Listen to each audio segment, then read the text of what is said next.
That's right, folks. We got sound effects today on the Obvious Choice podcast in my quest to figure out how to start this damn show and not do it. Was it a beer? Was it something else? Nobody knows. And not do it in a different, awkward way every single time. I'm here as always with Ren Jones, Amber Reynolds. Good to be back. And today we're going to get kind of real. We're talking about digging yourself out of a business hole. Maybe you've always been in a hole, or it seems like it, or maybe like things were good at some point and they're not so good. And how do you get out? And I'm going to share a little bit of our story today of when we were in a deep, deep hole. It was ugly for a while behind the scenes. In front, you may or may not have noticed it. In fact, part of what you might have seen if you've been hanging out with me for a while was that I kind of disappeared for a few years largely. Like I was hiding behind the business, which is a large part of the problem. Once I started getting my face out there again, doing all the things that I knew was right in the business, which is putting a human front and center, which is actually talking to people, all the stuff that I preach versus hiding behind copywriters versus hiding behind company logos. All of a sudden, good things started to happen. But I'm getting ahead of myself. I'm going to talk about first. I don't even know when this was. 2021, end of 2021. When was it, Amber? That sounds about right. Cool. Okay. So I barely remember what I did yesterday, and you're asking me something that was like 2 years ago. I don't do public math. Okay. That was a good bit. Good bit, everybody. High five. Outstanding. Neato, guys. Outstanding. Neato. Oh, man. I'll tell a little bit of the story first before I get into what I did to dig myself out of the hole and kind of, I could say confidently now turn things around. It's easier to connect the dots looking backwards than forwards. I thought that I was on the right track for sure. Along the way, we had some promising indicators throughout. But when you're coming out of a phase where things aren't very good, even if you're taking the right actions, it doesn't necessarily feel like you're going to make your way out of it until you look back. And then in retrospect, it's obvious. So I'll start first, telling a little bit of the story. As most of you probably know, I created the Online Trainer Academy. So the first ever certification textbook for online fitness. It started in 2013. So I put out a course in 2013. As far as I know, it was the first ever course, the first ever training for online fitness business. And it was called 1K Extra. It was based off of a tremendous amount of research I did basically in 2012. But by the time that 2016 rolled around, we had launched 1K Extra 6 or 7 times. We had taken in cohorts each time. We had done tremendous amounts of research. I hired senior course developer from Yale University. I hired a PhD in distance course learning design. People to not just make sure and help us analyze the customer experience and the success of the program, but also the learning modalities to make sure that they were really dialed in. And so we evolved it into the first ever certification for online fitness, which is the Online Trainer Academy. In 2016, launched the textbook. And from 2016 to 2020, we owned the market. I mean, there were some other people who were kind of teaching the stuff. Big companies didn't have any interest in it. It was too small of a market for them. So they didn't have any interest in it. And so we owned the market and we did a very, very good job. So 2016 to 2020 were just like good years. It felt easy. And then, of course, we all know what happened in 2020 with COVID-19. In March of 2020, basically shutdowns happened. And it's so super freaking weird to say this, but if you were to sit down and think before 2020 and think through what is the absolute best thing that could possibly happen to this company, a global pandemic kind of would have been it. It's so weird to wrap my head around that because of how painful it was for so many people. But what basically happened was that we were sitting there in 2020 as the undisputed leaders in this market with the only reputable education, with 9 years of experience teaching, 7 years teaching this thing. And all of a sudden, the entire worldwide fitness industry needed the one thing that we were the only people who had. It was a proverbial 4-leaf clover shoved straight up our business's ass. And I can't get over just how weird that is to say that because of how painful it was. And so March 2020 was nuts, man. It was nuts. We did 6,500 sales of our products and courses in the first week that the shutdowns happened across most of the United States and Canada and Europe and Australia. I spoke to, within about 2 weeks, I was on the phone with NASM, ISSA, and ACE, so the 3 biggest certification providers. I was on the phone with some of the biggest gym chains in Canada, the United States, Singapore, and Australia. Because all of them, they weren't blindsided by it. The story was all the same. They're like, yeah, we always knew that we were going to do something with online training, but it didn't, we'd get to it. And they didn't. And then they were blindsided and they just weren't prepared. And so, we ended up licensing it to ACE and whatever. That was fine. We don't license it to them anymore, but it was just a crazy time. And I got all cocky and shit, thinking I was the boss. It was so easy for a while. Then what happened is everybody who had 10,000 Instagram followers started calling themselves a fitness business expert. And for the most part, they were grains of sand. They were small players in industry. It's like how everybody has a supplement, and then you have these big supplement companies. And for a while, whatever Booty Band Betty's supplement, whatever her collagen supplement is, and then Billy the IG Fit Kids pre-workout, whatever, blast. None of them are by themselves relevant, but you get enough grains of sand in a bottle and you start to fill up that bottle. And that's what started to happen. At the same time, the big players in our industry basically just made up shit and started selling it as education. And I know this because 2 of them put out a course, give or take 3 weeks after, we were in contract lawyers back and forth negotiations. And when those broke down, they came out with a course 3 weeks later. And I know they weren't building anything until then. So they basically just got somebody. It's hey, you know how to use a camera on the web? Cool. Film a couple videos about how to use a camera on the web and we'll sell that about online training. It was terrible. And they did. NASM.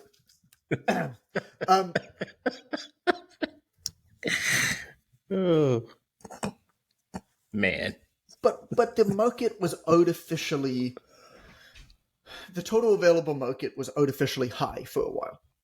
So all of this competition and confusion and everything that streamed in didn't really affect us. We were fine because there were just so many more people who wanted this thing that we were fine.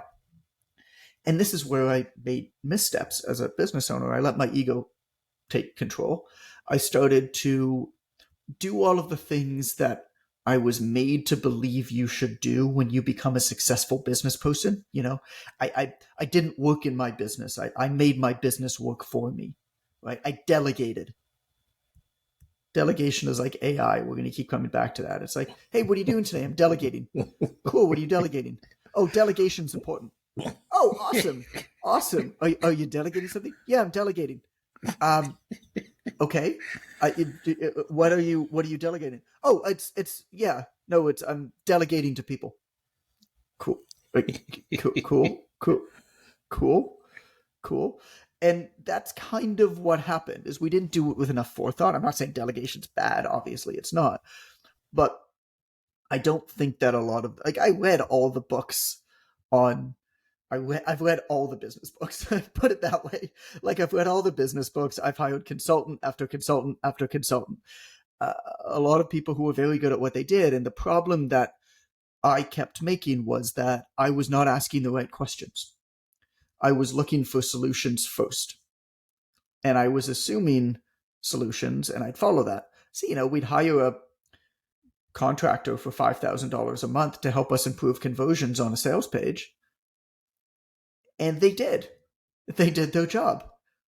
But the problem was not that the sales page was converting at 1.25% and needed to convert at 2%. The problem was that there wasn't anywhere close to enough people hitting that sales page. And the people who hit it didn't know who we were or why we were special or different or how we were going to help them before they hit the sales page.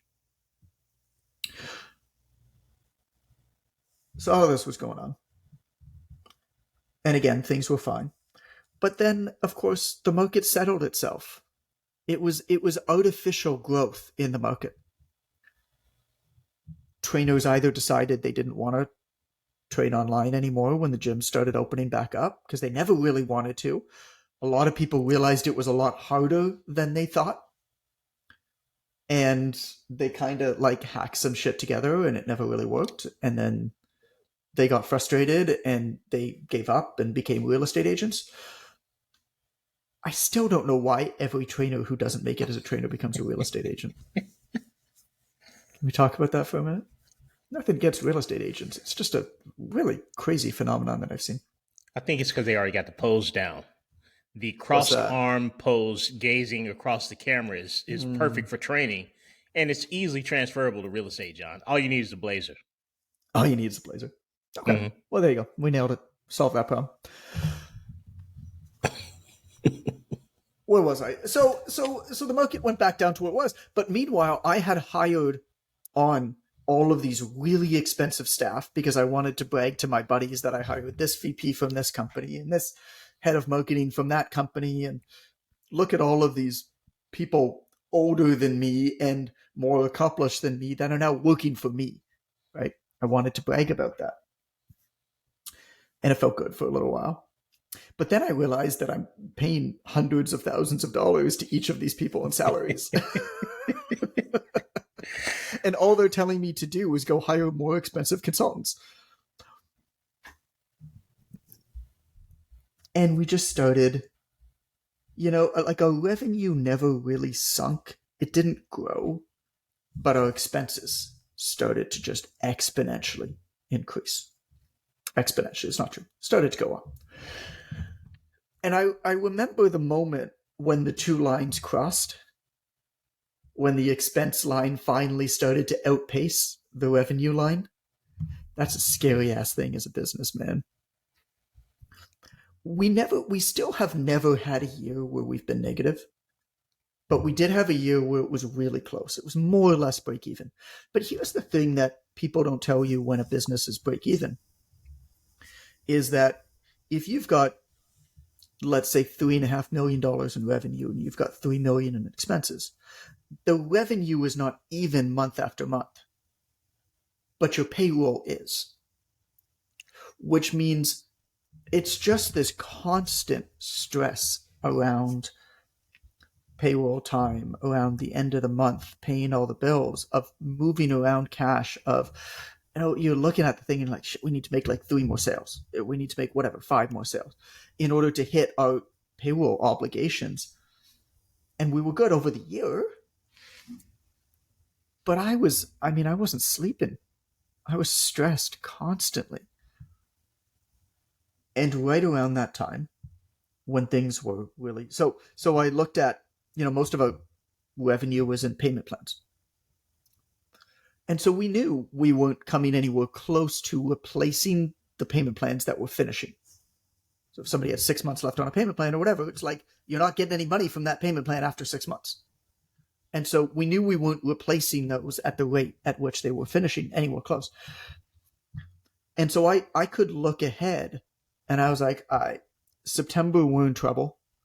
December, we're screwed. January, we are fucked. Unless something seriously changes. Meanwhile, we have consultants that were paying $5,000 a month who are celebrating because they're improving conversions on a sales page 0.75%. Like, yo, this isn't going to make a difference. And right about that time was when Allison got diagnosed with cancer. Out of nowhere. It was just one day, hey, what does this feel like? Does this feel like a lump? No. I think I'm going to go get it checked out. She gets it checked out. They're going to do more tests. 2 weeks later, I come home and she's crying upstairs. It felt like the walls were closing in. Metaphorically, I couldn't breathe. I have a wife and a family that's going through something that is supposed to happen to other people and not us. And the business, staff were fighting on phone calls. Everybody knew it wasn't good. Like, nobody's hiding anything. But it was my job to turn it around. It wasn't anybody else's job. And I'm stressed and not sleeping because we're not making payroll and I don't see my way out. And so that's where we kind of hit the bottom. So I want to talk to you about how we kind of turned everything around. So anything that I missed in that story? I mean, obviously there's a lot that I kind of glossed over, but Amber, I mean, you were there through all of it. Mm-hmm. I just remember, I just remember how stressed you were. Like, my memory sucks, but that's like that I do remember very acutely is just how stressed you were. It wasn't fun anymore. Mm-mm. At all. We were, at the same time, the one thing that I didn't mention is we also had a few staff members on board who just really seemed to care deeply about everything that people were caring deeply about that week. And I don't think that it's a good thing. I don't think that it's a bad thing. I can't even imagine what big businesses deal with lots of staff members. But they would come to me whenever some new thing that the world cared about that week. They would come to me and say, we have to make a statement about this because we have a platform and it's important to stand up. And I'm like, I didn't even know this existed until you came and spoke to me. And how can we possibly make a statement saying we stand with or we stand against this thing, this idea? We're not educated in any way around it. And it's also not in any way related really to what we do. One of them was Black Lives Matter. Well, all these companies started coming out and saying, we stand with Black Lives Matter. It's like, well, I'm looking at your staff page, dude, and you got 30 people, and one woman looks like she might be Latina. Oh, man. Meanwhile, we had been actively, we didn't make fucking statements about it, but we go through the PTDC pictures for the last 5-6 years, way before any of this. We actively had been choosing imagery that showed a wide variety of people, and our staff and people.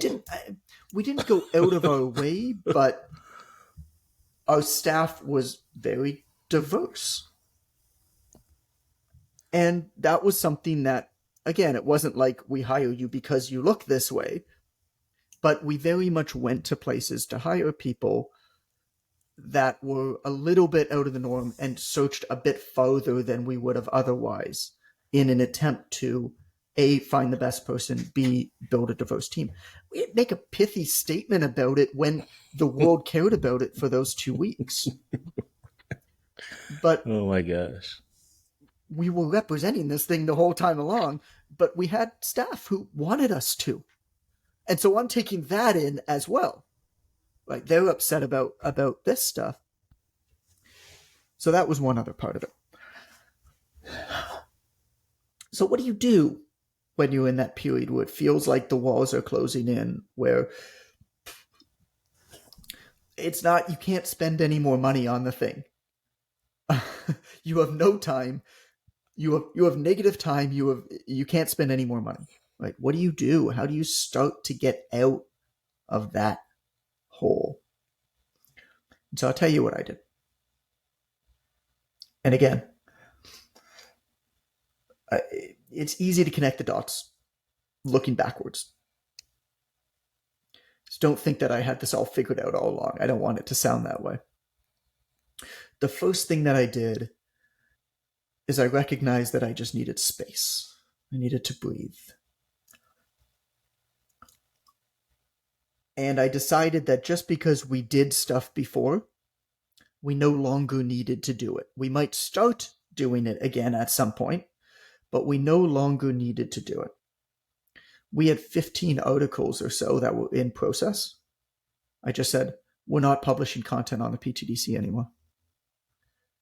All of the writers who had been assigned, we paid them a kill fee, and we just stopped. Just stop.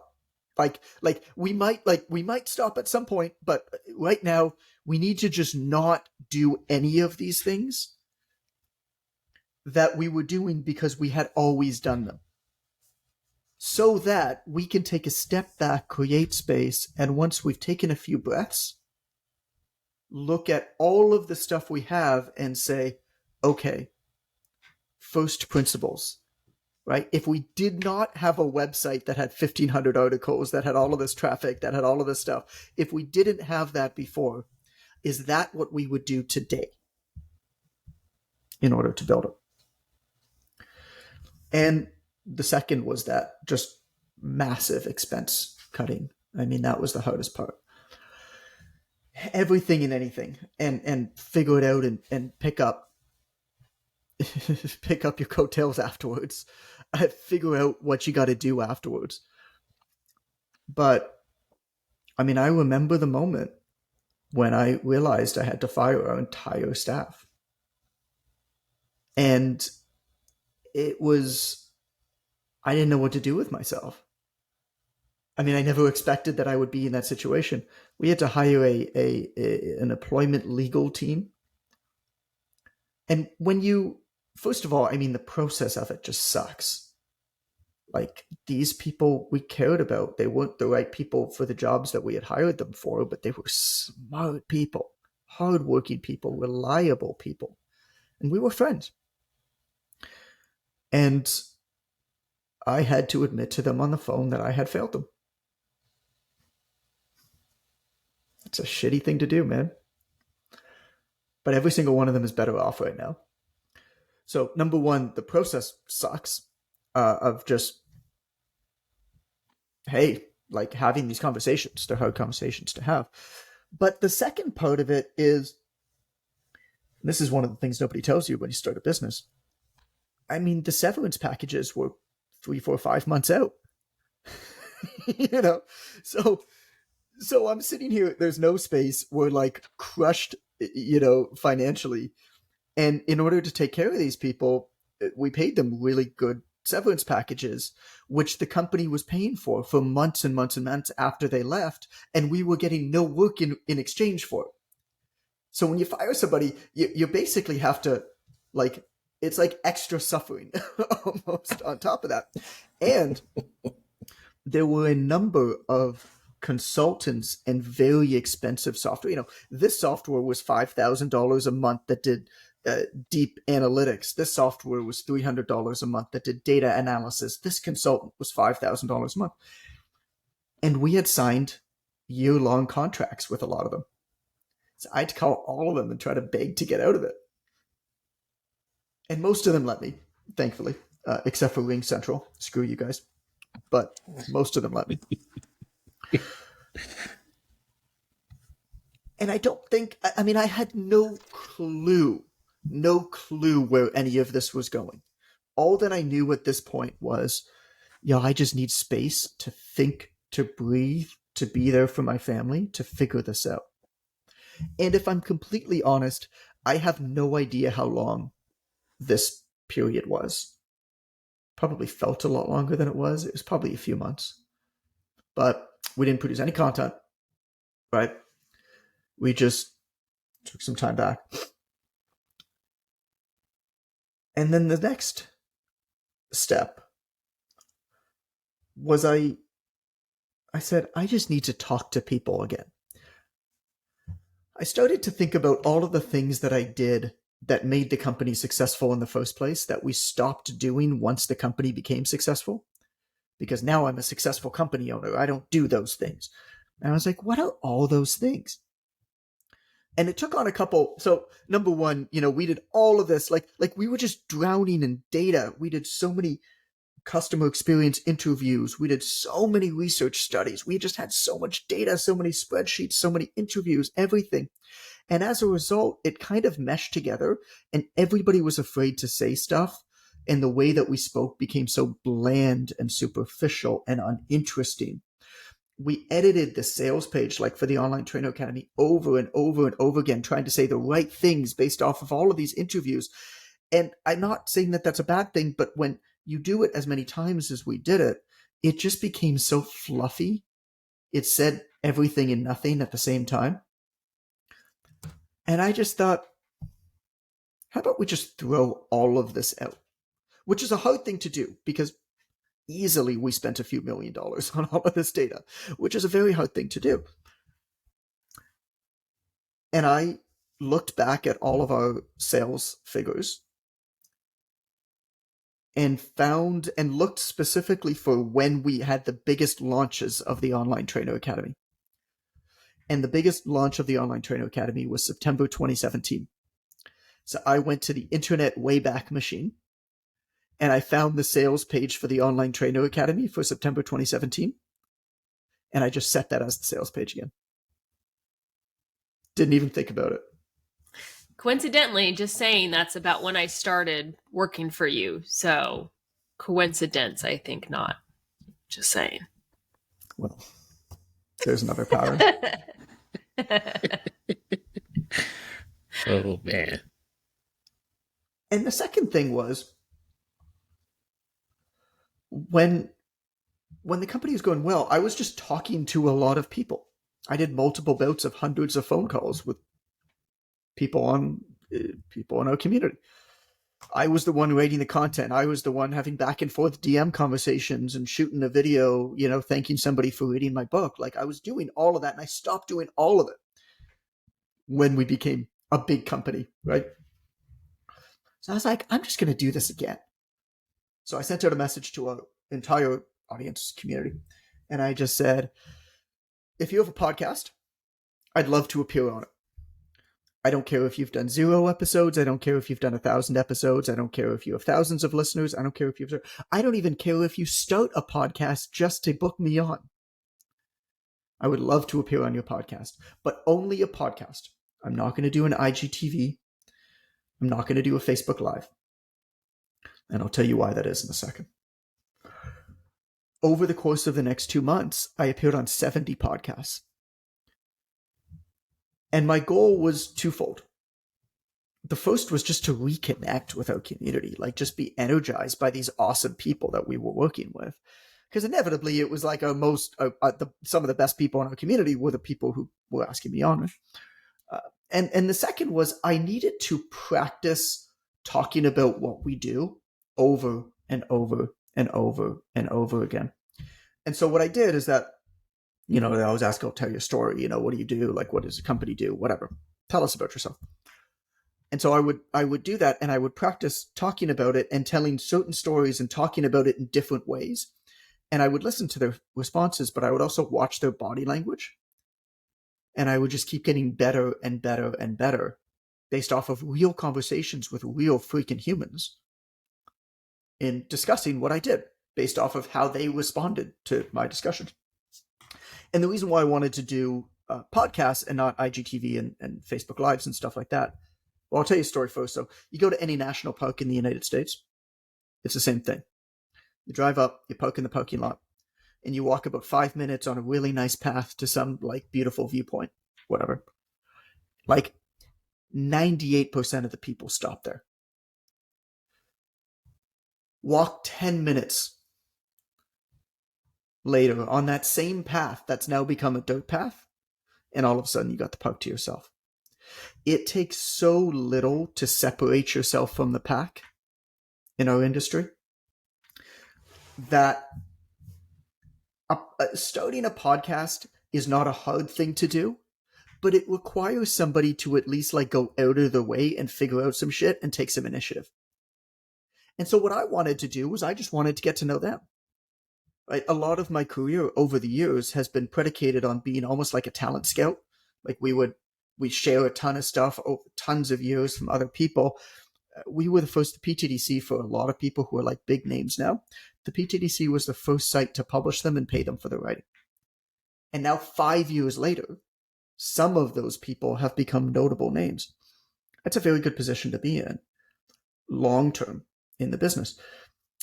And so I was not going on these podcasts to get access to this person's audience. I was going on the podcast to get to know them, because it was a way for me to pre-select people who have a good chance of doing something impactful in the industry in the years to come. Odds are it's not going to be their podcast, but the fact that they had a podcast or were willing to create a podcast for what we were talking about means that they're the type of person who's probably going to do something meaningful at some point. So I did those 70 podcasts or so. And then based off of that, I started to realize how I could create content again. And one of the things that I knew was that I couldn't commit to a lot. So I wanted to send emails. So I said I'm going to send 1 email a month to my newsletter. And that was all I did for like 8 months. 1 email a month. And then I started writing on Instagram. And I started writing on Instagram about a lot of the stuff that I was being asked on the podcast, a bunch of different ideas. And I didn't care about the design of it or anything like that. It was like, no, the message has got to stand by itself. And maybe I'll design it. Maybe I'll make pretty videos. And if you go back in my feed, you'll see I tried a whole bunch of stuff like that. But at the end of the day, it's going to be the message and what somebody will become as a result of the message. Like, that's got to be the most important thing. And then stuff that worked, I did more of. And stuff that didn't work, I stopped doing. And I started repeating myself if stuff worked over and over and over again until it stopped working. And some of it still works to this day. And then the final real thing that we did was I put a focus back on profit and sales. It was funny. We had, like a mentorship. At that point, it was called OTA2. Now it's called the Online Trainer Mentorship. At that point, it was just like something we ignored as like something we did on the side. But during that whole period where things were bad, that mentorship funded the entire company. And so I took a step back. I was like, well, this is dumb shit what we're doing. We're doing all of this work with all of these expensive staff and people who are creating all of these projects and pieces of content and everything like that. And we're ignoring the one thing that's actually making us money. And so we just put the focus back on the stuff that's, money isn't like money returned isn't the only sign, I don't think, of value in business. Like, some people will just be like, no, like the more money you make, the more value you're providing the market. I don't quite agree with that, but I think it's a pretty darn good indicator. And the mentorship is phenomenal. People have incredible results in it, which is why it's expensive. Which is why it's, like, it's been around for 4 years. You don't have a mentorship that grows year after year that's been around for 4 years unless people are having tremendous success in it. And so we put the focus back on that.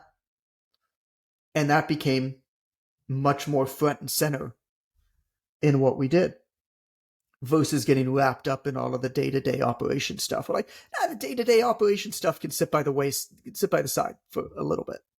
Maybe we'll get to it at some point. Maybe we won't. But none of that is going to exist if we're not making sales. So I think the sales need to come first.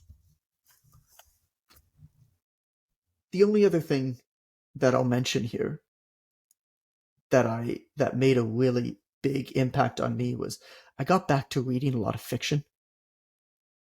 I had become obsessed with nonfiction, with business books, with psychology books, and I don't regret it.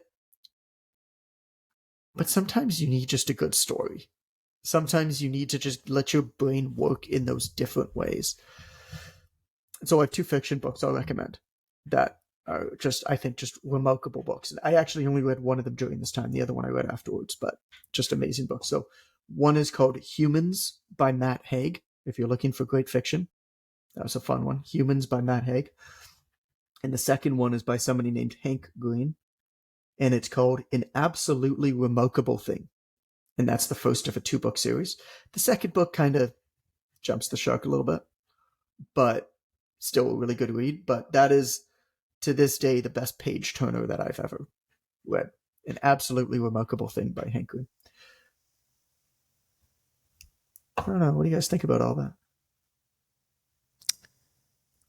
Well, I have to say that the term jump the shark came from an episode of Happy Days where Arthur Fonzarelli actually jumped over a shark during a water ski event. I was there for that because it was the 80s, late 70s. But second, I love the fact that you talked about... I like that you talked about the most important thing first. Yeah, that was clearly the most important. That's what I took away from it, John. But so I was like, ooh, a Happy Days reference. But I love the fact that you've given this this full account of, number one, erroneous, egotistical decisions. Because sometimes when you look at business people, you leave the people off and you think that, oh, they're just perfect in every way. They don't have any character issues that rise up that they have to deal with. I wish I was like that, right? Right. One of the biggest errors in business is wishing you were like someone else's personality, because across the board, it rarely has anything to do specifically with personality. So I like that you shared that. I love the fact that that I wasn't the only one fired through this period. I've been rotating 3 or 4 jobs successfully. So you actually got fired twice over this period. 2 times. But so, so you are actually the only person who got fired twice over the course of this period. But I came back. I'm like a rash. I just show up in unexpected places. But I was rotating between 3 different occupations in the organization at that time. Anyway, so one of them stuck. The other 2, they shifted, they oscillated. But the most important takeaway for me from what you just shared is the fact that if you're willing to confront your own decisions, and if you trust in what took you to the place originally, usually you can go back to that, and the rebuilding process is going to be a fraction of the time of the actual building process. And I think people get so frustrated, not only in our business, but our clientele. There's this concept of losing all my progress or starting over. Those things don't exist. There's no way you can have a complete experience and lose all of the progress from the experience. The relationships that you had are what fundamentally allowed you to work your way back. But there's also no way that physiologically you can't. Physiologically, you can't. Right. When your muscles grow, when you train your muscles and they grow, the muscle cell is the only multinucleated cell in the body. Additional nuclei get added to muscle cells. When those muscle cells atrophy as a result of a lack of use, right, inactivity, the nuclei still stay in the cells.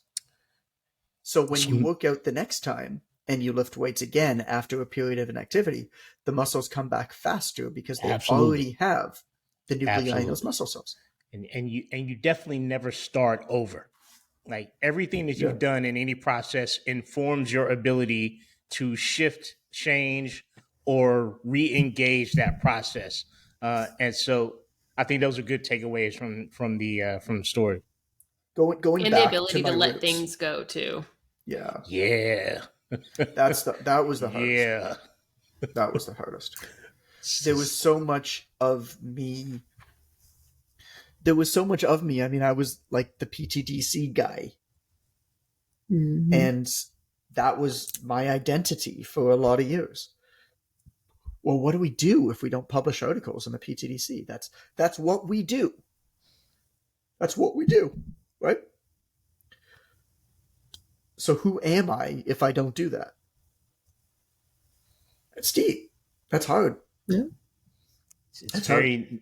Netflixian, blockbuster-arian because Blockbuster thought that they rented video cassettes. What they did was entertain families.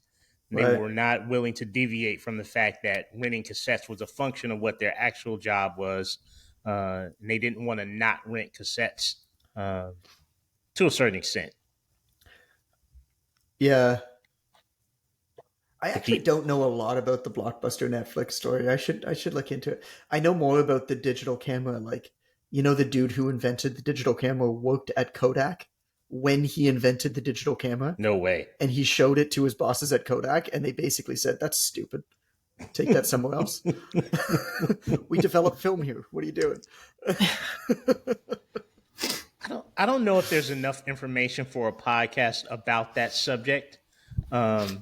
You know, there's just a sunk cost letting things go, but it's just a good lesson.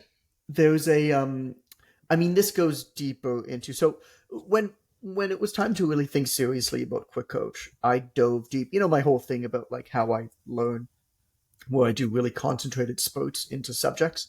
Mm-hmm. And so I'll spend 2 or 3 months and I'll go all in, balls to the wall on a certain subject and try to gain a really deep 80-20 knowledge of it. So when I was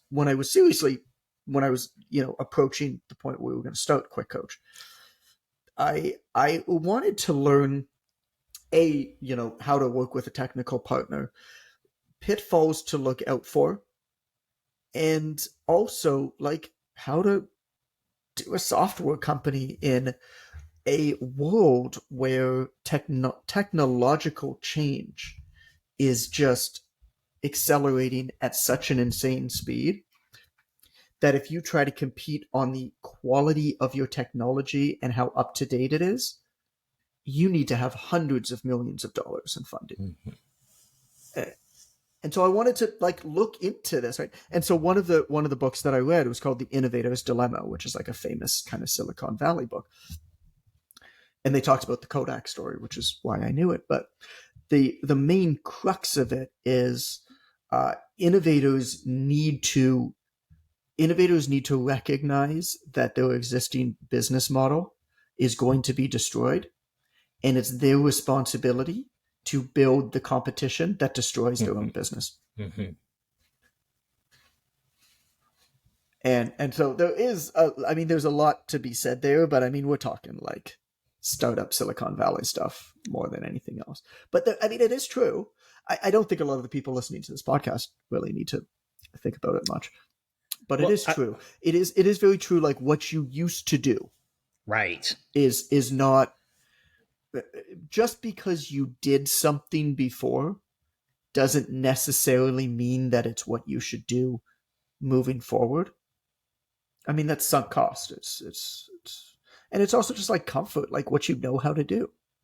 I didn't know how to run a software company. I still don't know how to run a software company. I think that's why our software company is so damn good. Because we don't know what we're doing, which means we're making it up as we go, which means we're making the right decisions in the eyes of the users of the software. Mm-hmm. And we don't have to answer to somebody who says this is how things should be done. Right. Should be done is a dangerous word. We see that in the context of our coaching for the Online Trainer Academy. It's a really noticeable line between a coach who has incredible experience in the in-person environment and who they trained there, and sort of an unwillingness to shed that for what would probably work best in the context of what we do. Because I think it shows up more so in a phrase like, "Oh, well, I work with everybody," and I defer to Amber to her experience there, but that's what I get a lot: an unwillingness to shed the concern that I don't want to specify, because so much of my great in-person career has been rooted around the fact that I'm capable of working with everybody. And then, I usually interject, well, you're working with everybody in an area. Your USP is proximity, it's geography. You're going to lose that when you get online. I'm going to have the same access. So it's not for you, it's for the client, right, the potential client, to differentiate. Sure, you're capable, but the people that you want to hire you aren't capable of differentiating. You got to simplify for them. That's the thing, is what it is that makes you special and unique. Right. You little unicorn, you. But somebody hiring you doesn't. And when you're in person, there's something called location bias. Right. Generally, people won't travel more than 20 minutes to go to a gym. So unless you live in like New York City or a major metropolitan area, there's not going to be that many gyms within 20 minutes of where they live, which means that they'll come in or they'll call or they'll contact or somebody will tell them about it, and you'll have a chance to actually talk to them about what it is that you do and learn about them. The difference online is that we all exist in filter bubbles. Whatever we're already interested in is what we see, and we don't see anything else. As a result, you don't even have a chance to have that conversation. You don't even know that there was a chance to have that conversation because you don't have location bias. That's my 2 cents. Yeah. All right. Well, thank you for listening to the Obvious Choice podcast. We're going to cut this one a little bit short today. And I'm going to recommend another episode that you listen to if you're looking for something else to listen to right now. Ooh, this is a good one. Episode 69. Ren, don't make that face. That didn't... You're so immature, Ren. I've not made any faces at all today. Ren, you're so immature. I can't believe that you just did that. As Ren's looking down. Episode 69, Business Lessons from a Hippie and Ex-Monk. This was a really, really fun episode because it talked about, like, there's this idea that, oh, you need to make the most amount of money in this and this and this and this and this. And I've been fortunate to become friends with a lot of people who, like an ex-Hindu monk and a whole lot of hippies. I've lived in a whole bunch of places where there's hippies. But these are not people who hate money. I don't think that those two things, being grounded, being spiritual, being present, and liking money and wanting to make money, I don't think that those things need to butt heads. And so, Len, what episode number is that? I think it was 69. Not only tips about what to do when you're on the bottom, but when you're on top as well. That's right. 69. Episode 69. Episode 69. Amber, what was the episode number? I think you very well remember what episode number it was. Sure, not playing that game, sir. Refuse to play your sordid game, Jonathan. She's too clever for that. Episode 69. My mama listens to this podcast. Business lessons. When you got a message from Amber's mom after your slow jam about her, right? Yeah, that was my dad. That's from her dad. Serious? Oh, that's funny. I'll be watching my step around here. What episode was that? So if you're looking for another episode, that was the end of episode 85. We recorded that one on Amber's birthday, and Ren decided to sing Amber a sexy slow jam. And afterwards, Ren got a call from Amber's father. Yeah. Okay. Notified. Episode 69, Business Lessons from a Hippie and Ex-Monk. Thank you for listening. Thanks for listening to this story. This was a tough time. You know, looking back, there's a lot of lessons to be learned, and it's nice to be able to share them, and I hope that they benefit you. So, as always, subscribe to this podcast, follow this podcast, review this podcast. I don't know how to do any of those things, but if you do, please do it. I'm told it helps. Okay, bye-bye.